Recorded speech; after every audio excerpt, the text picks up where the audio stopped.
उत्तर पूर्व की ओर बहते हुए नील नदी का उद्गम अफ्रीका की सबसे बड़ी झील बनाता है। विक्टोरिया झील पर नदी अपनी प्रसिद्ध यात्रा शुरू करती है।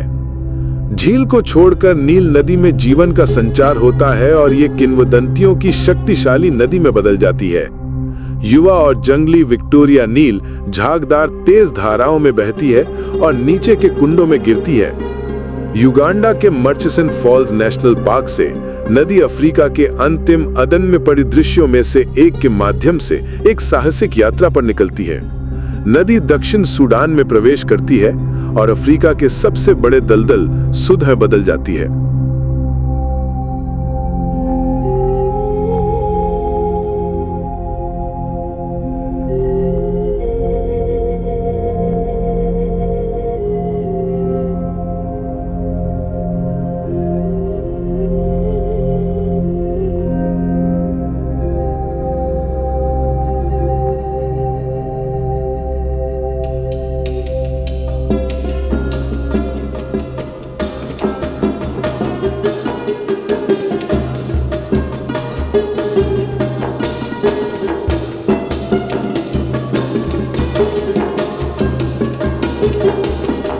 दस लाख से अधिक मृग सुध की जलीय भूल भुलैया में छिपते हैं। पूर्वी अफ्रीका में स्रोत से सूडानी रेगिस्तान तक नील नदी विशाल जंगली इलाकों से होकर गुजरती है। झरनों से गुजरने के बाद नील नदी युगांडा के सबसे बड़े राष्ट्रीय उद्यान के माध्यम से शांति से बहती रहती है। दरियाई घोड़े नदी की यात्रा की रखवाली करते हैं। ये जानवर नील नदी की तरह हैं, धीमे, दृढ़ और अप्रत्याशित। उन्हें पानी में शांति से ऊँघते हुए देखकर यह विश्वास करना मुश्किल है कि ये अफ्रीका के कुछ सबसे खतरनाक जानवर हैं। केवल 150 साल पहले नील नदी के किनारे अछूते थे, जो विक्टोरिया झील से मिस्र के दूर के रेगिस्तान तक फैले हुए थे। नील नदी का मगरमच्छ अनादिकाल से नदी का प्रतीक रहा है।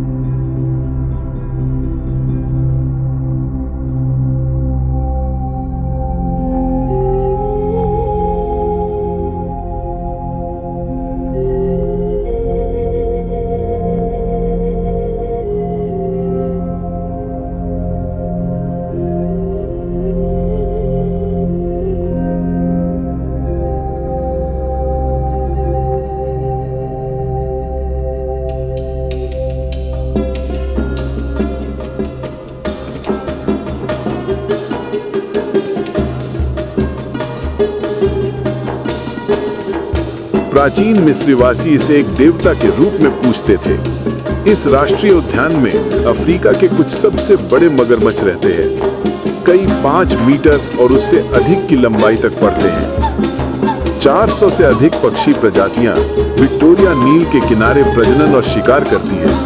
अफ्रीकी स्किमर महाद्वीप के भीतर प्रवास करते हैं। वे यहाँ आराम करने और भोजन करने के लिए रुकते हैं। स्किमर्स का एक झुंड मछली का शिकार कर रहा है। पक्षी की चोंच का निचला आधा हिस्सा ऊपरी हिस्से की तुलना में काफी लंबा होता है। लंबे हिस्से का उपयोग पानी से छोटी मछलियों को निकालने के लिए चम्मच की तरह किया जाता है। एक अनोखी और दुर्लभ सारस जैसी प्रजाति शूबिल ऊंचे पेपिरस पौधों में छिपती है। इसका निवास स्थान कुछ अफ्रीकी दलदली भूमियों तक ही सीमित है। ये अबदिम यूरोपीय सारस से निकटता से संबंधित है।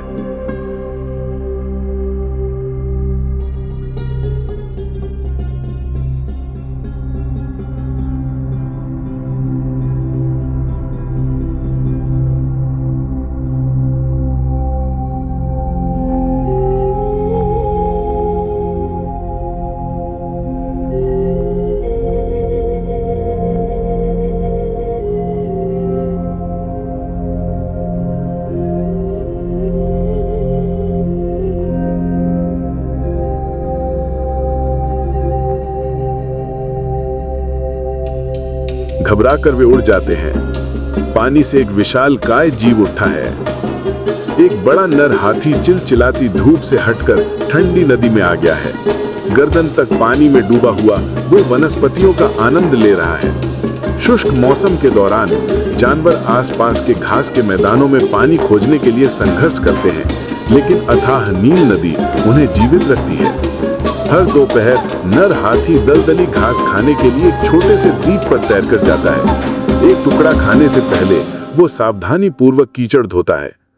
चिलचिलाती धूप में समय मानो थमसा गया है, मानो नदी के स्रोत की खोज करने वाले खोजकर्ताओं ने अभी-अभी नदी के ऊपर की ओर यात्रा की हो।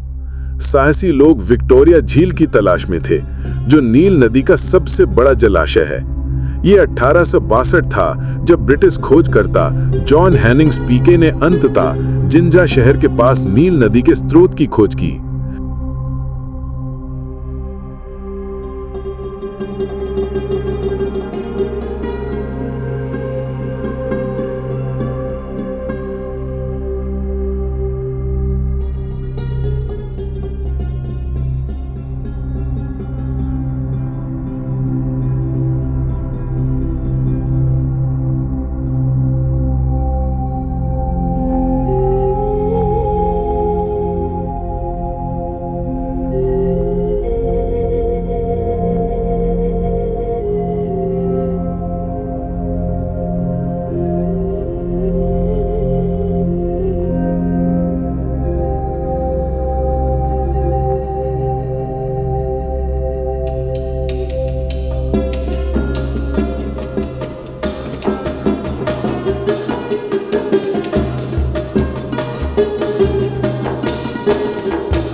बिजली पैदा करने के लिए झील से निकलने वाली प्रसिद्ध तेज धाराओं को बहुत पहले ही डुबो दिया गया है।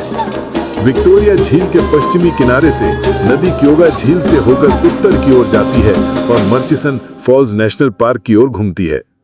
विक्टोरिया झील से नील नदी कई चरणों में उतरती है, यहाँ तक कि अनुभवी स्थानीय कायाकर्स भी इन खतरनाक चट्टानों और तेज धाराओं को साहस की परीक्षा मानते हैं। कहीं और नील इतनी निर्दयी और डरावनी नहीं है। एक चट्टानी द्वीप नदी को संकरे मार्गों में विभाजित करता है। 300 घन मीटर पानी को 6 मीटर के चैनल से गुजारा जाता है। ये मार्ग 2 झरने बनाते हैं, उहरू और मर्चिसन फॉल्स। नील नदी 40 मीटर नीचे गिरती है। चट्टानें पानी को वापस और हवा में ऊपर उछालती हैं। मर्चिसन फॉल्स एक विशाल दृश्य प्रस्तुत करता है।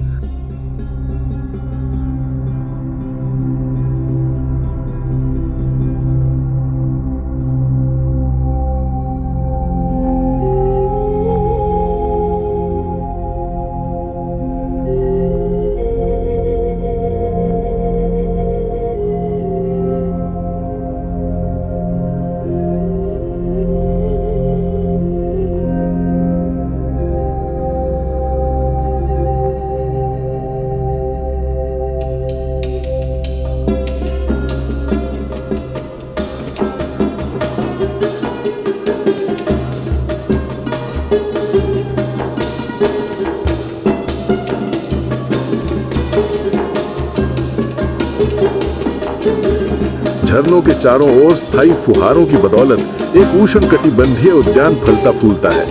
मर्चिसन फॉल्स किसी भी तरह से अफ्रीका के सबसे बड़े झरने नहीं हैं, लेकिन वे निश्चित रूप से सबसे सुंदर में से एक हैं। अफ्रीकी मछली ईगल की तीखी पुकार जंगल का प्रतीक है। ये ईगल महाद्वीप की सभी बड़ी नदियों के ऊपर एक राजा की तरह विराजमान है, जिसे जाम्बिया के झंडे पर, मलावी के सिक्कों पर और नामीबिया और दक्षिण सूडान के दोनों राष्ट्रीय प्रतीकों में स्वतंत्रता के प्रतीक के रूप में दर्शाया गया है। ईगल अनोखी सुंदरता के साथ मछली का शिकार करता है।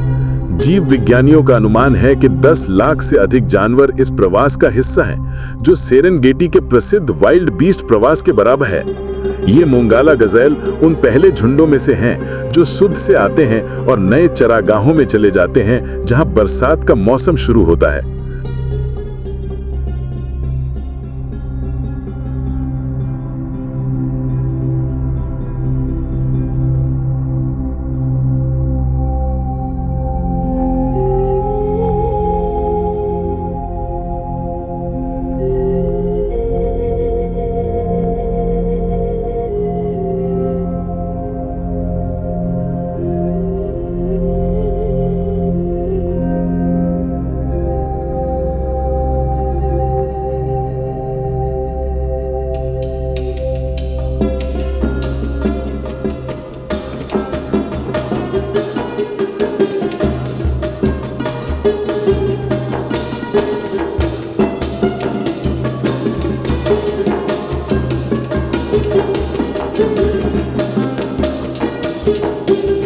पहली बारिश हो चुकी है।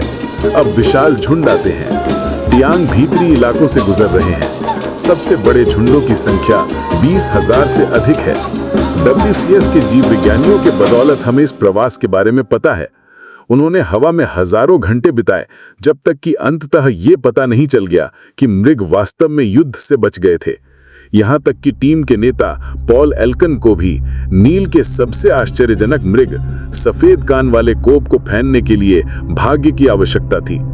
गहरे भूरे रंग के मृग नर हैं। मादा और बछड़े उनके साथ दौड़ रहे हैं। 7 लाख से अधिक कोब प्रवास में भाग लेते हैं। ये एक मंत्रमुग्ध करने वाला दृश्य है, जिसे यहाँ पहली बार फिल्माया गया है। बडिंगिलो नेशनल पार्क में सभी मृग एक साथ आ जाते हैं। अभयारण्य और आसपास का सवाना लगभग निर्जन है। लगभग 40,000 वर्ग किलोमीटर का अछूता घास का मैदान ये अफ्रीका में भी अनूठा है।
ये महान प्रवास बारिश और नील नदी से शुरू होता है।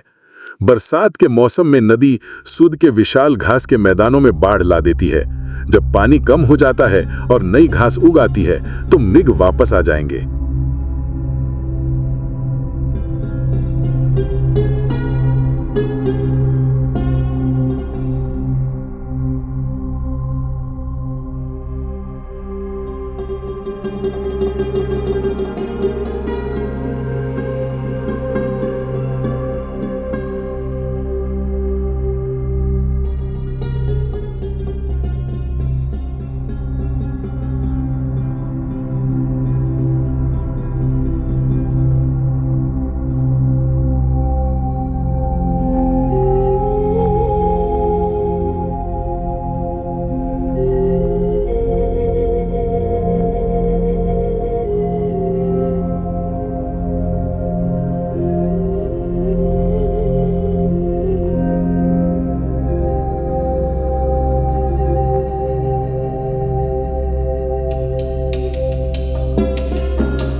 है।